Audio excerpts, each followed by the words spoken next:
tributária.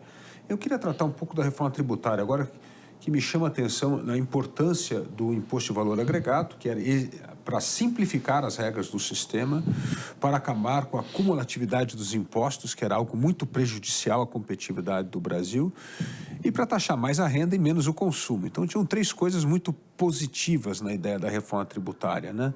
Mas agora, na regulamentação, infelizmente, nós vimos o poder do lobby, cada um querer manter o seu regime especial, né? O seu subsídio. E isso está distorcendo parte dessas virtudes. Será que nós vamos conseguir, no Senado, evitar que parte dessa regulamentação que já foi deturpada na Câmara voltar à ideia original do imposto de valor agregado? Ou o Brasil caminha para ter um dos maiores impostos de valor agregado do mundo para sustentar esses privilégios que, na verdade, a reforma deveria acabar? Bom, vamos deixar claro que a reforma tributária acabou saindo e ela vai ser, na média, positiva para o Brasil. E também vamos registrar que ela só está saindo porque o governo de São Paulo apoiou. Porque ela nunca saiu, porque o governo de São Paulo, eu acompanhei você também, todos eles, Montoro, Covas, Serra, Alckmin, Dória, sempre ficaram travados. Agora o governador Tarcísio fez uma aposta, que eu acho corretamente, porque essa reforma ela traz um ponto fundamental para o Estado de São Paulo. Ela prevê o fim da guerra fiscal. É isso. Nós vamos ter um país mais justo, um país melhor, e São Paulo vai ter uma circunstância muito mais favorável para o investidor. Então, só com esse aspecto já justifica o apoio de São Paulo. Você tem toda a razão na Câmara quando houve essas distorções, mas diante do ganho da reforma para o Brasil, são questões menores. Pode mudar no Senado? Pode. Mas na hora que você mudou o modelo tributário, não é? Com a eliminação de vários gargalos, de vários tributos, né? Com a concentração, vai ser muito mais fácil no futuro diminuir a carga tributária, né? E se o preço que a gente tiver que pagar para aprová-la são essas concessões, que concessão você pode tirar lá na frente. Então, eu acho que o Senado, a minha impressão é que ele vai debater com bastante intensidade, não vai homologar apenas o que foi aprovado na Câmara. Podem ser revistas, sim, as alterações ou parte delas que a Câmara colocou, mas eu sou um otimista, eu não vejo a hora de aprovar mesmo. Depois nós temos 10 anos para implantá-la, e nesses 10 anos vai mudando, vai ajustando, até porque foi aprovada, mas pode mudar.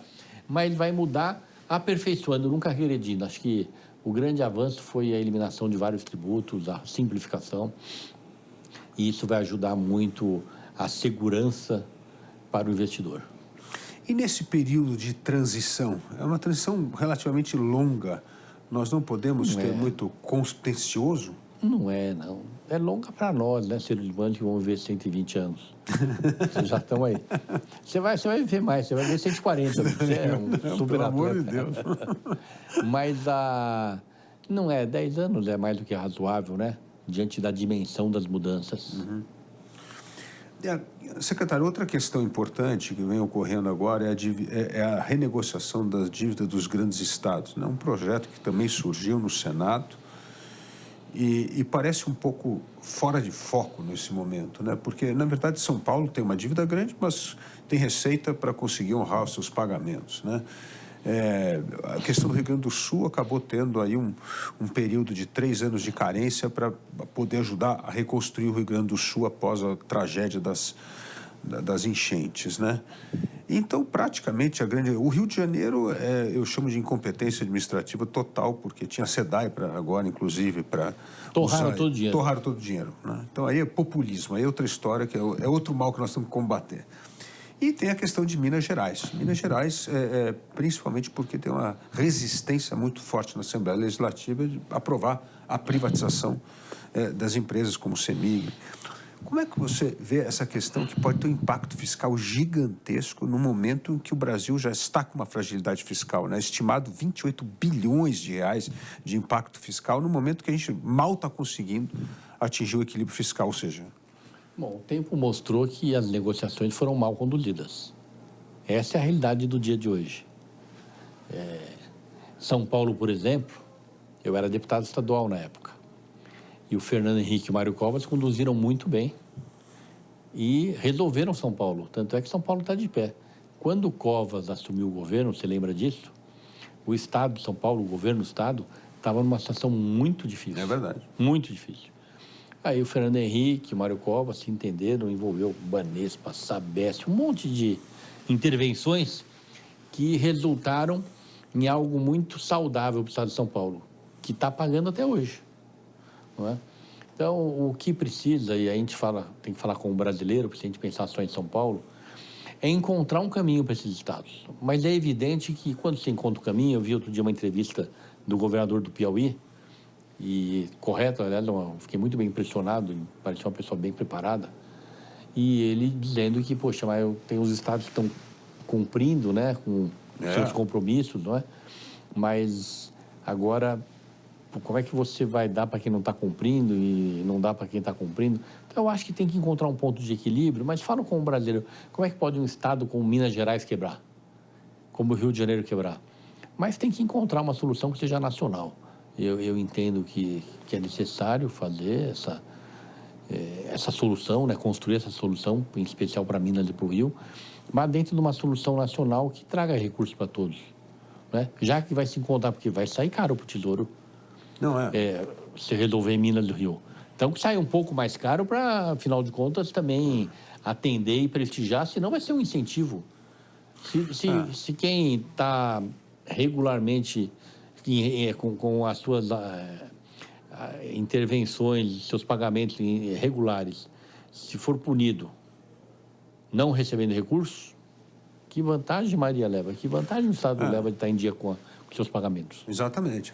É o refis para o mal pagador em vez de prestigiar os bons pagadores. Exato. Então, né? tem que haver um bom entendimento, tem que haver um ponto de equilíbrio, mas não dá para a gente ser contra, porque as informações que chegam é que o Rio de Janeiro e Minas Gerais está à beira do caos. Aí não tem. Agora, não era bom forçar até... Não dá para forçar, porque é uma questão, evidentemente, do Estado, mas essa história dos programas de privatização, ou seja, como condição para renegociar as dívidas, porque senão a Assembleia não aprova, o governo não consegue privatizar e cada vez mais fica difícil pagar as saudades. Como você bem deu o exemplo de São Paulo. Se fosse um governador Tarcísio, o presidente da República, seria mais fácil, porque ele é um liberal, como eu sou, como você é. Mas o problema é que o governo federal hoje é um governo que ele não teria por que colocar essa condição, porque ele não é a favor das privatizações. Essa é a realidade. Então, a reforma da Previdência é uma reforma fundamental para o Brasil nesse momento, porque a população está ficando cada vez mais velha. O efeito positivo da reforma foi perdido agora por causa da indexação ao salário mínimo dos benefícios previdenciários. Existe clima hoje no Congresso Nacional para nós rediscutirmos uma reforma da Previdência que é tão importante para o país? A reforma da Previdência deve ser uma discussão permanente em qualquer país. Eu vou lembrar aqui para você um paper que eu recebi há uns 10 meses atrás de uma academia de ciências do Japão. Por conta da minha passagem pelo Ministério de Ciência e Tecnologia, eu acabei criando vínculos com várias comunidades internacionais vinculadas à pesquisa. E eu lembro bem, a manchete, o título desse... Era um diário, um pequeno diário do mês daquele instituto, era: já estão nascendo no Japão japoneses que vão viver 180 anos. E tem lógica, porque você tem hoje no Japão milhares, não sei se é 1.000, 2.000, 3.000, mas milhares de japoneses com 120 anos. Então, esses japoneses que estão com 120 anos, desses japoneses, muitos vão chegar a 130, 2, 3, 10, 15. Então, há 130 anos já nasciam no Japão que ia viver 130 anos. Então, é lógico que os que estão nascendo hoje, muito possivelmente, muitos vão chegar até 180, com tudo que a medicina está passando nesses 130. E nos próprios 180, é lógico que vão chegar. Então, como é que pode, com esses dados, essas informações, essa realidade, nós não entendermos que a reforma da Previdência tem que ser permanente? Senão quebra qualquer país. Então, eu acho que qualquer congresso, qualquer partido, qualquer ideologia tem que ter o bom senso de entender que essa é uma questão que está acima de tudo. Não é? Nós aperfeiçoarmos a nossa legislação de previdência para que ela seja saudável, né? O sistema saudável e consiga atender quem precise. É possível, nesse sentido, criar uma cláusula que é obrigatório rever a questão da Previdência a cada 4, 5 anos, apenas como sentido de checkpoint, para ver se estamos no rumo correto ou não? Eu acho uma boa ideia. Né, Eu acho uma boa ideia. Você vê, eu estou aqui num programa, numa entrevista que é pública, e estou assumindo essa posição. Faz tempo que eu assumo essa posição, desde que eu era deputado. Eu nunca tive nenhum constrangimento, nenhuma crítica, não estou defendendo nenhum ponto específico. Eu só estou trazendo à luz aqui uma realidade. As pessoas vivem mais e vivem bem. Então, se aposentar mais cedo não dá. Então, tem que ser cada vez um pouco mais tarde, precisa ver como fica o modelo de contribuições, porque senão quebra o país.